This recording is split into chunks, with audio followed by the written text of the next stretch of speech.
Selling your home, most people only think about the sales price, but there are several costs that come out before you see your final number. So let's break it down.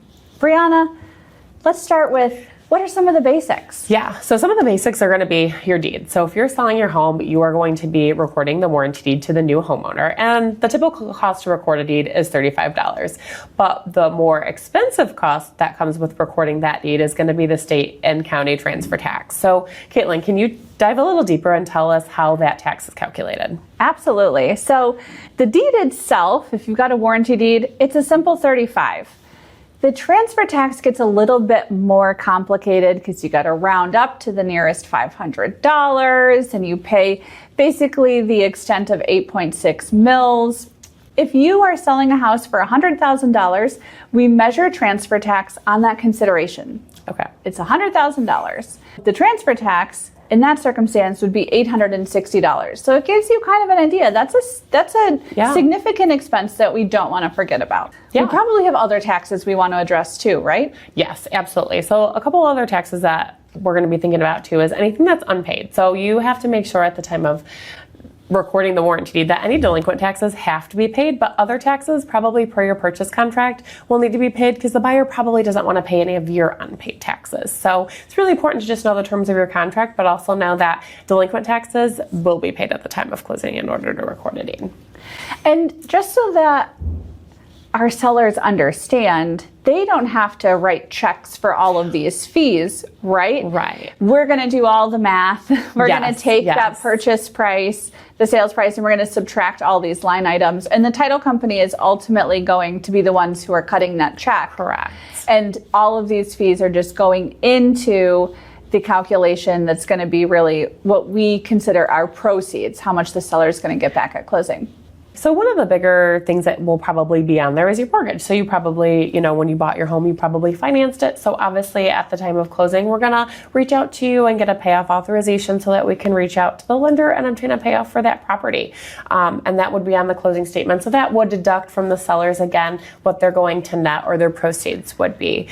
So that's another big expense. And then another one that kind of ties into that too, if there's like any liens on the property, such as like an attorney's lien, a contractor's lien, something of that nature, we would reach out to those parties as well and we would request payoffs, and those would also be deducted out of the proceeds. So the bigger expenses that you might want to consider when you're factoring your cost to sell your home.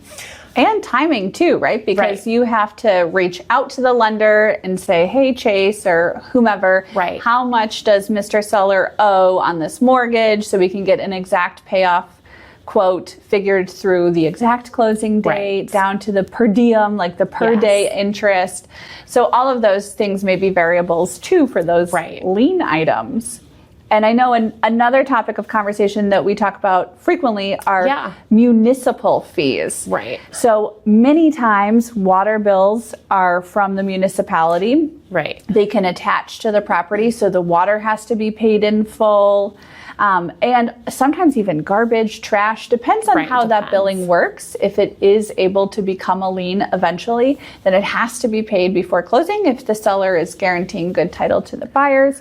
So that water bill would certainly need to be paid at the time of closing, but there also may need to be a water escrow. Right.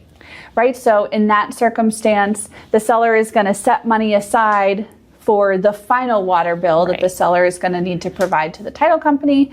And so that may also be a fee. And like you mentioned earlier, the purchase contract is going to dictate if there will be a water escrow or not. Right. Exactly. So those are most of the fees, but there's a couple other fees to think about too. If you're using a real estate agent, there might be fees associated with that. Or maybe you're working with an attorney and they also may have some fees. And then also, as we're facilitating this closing, there's going to be some title fees. So those are most of the fees that you'll see on your statement. So it might sound like a lot, but we have this really amazing tool. So Caitlin, can you tell us about that? Absolutely. We have a tool that's called a seller net sheet. It's on our Legacy app. If you go to our website, legacyclosings.com, in the top right-hand corner, there's a little red button that says Clients.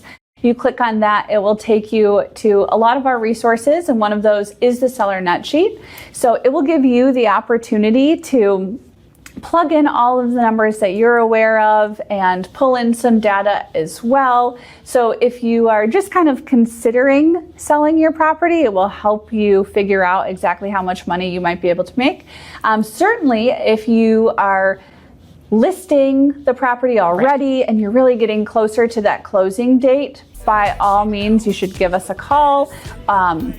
Again, visit our website and your title company should be able to help you figure out what that bottom line is going to be. Yeah.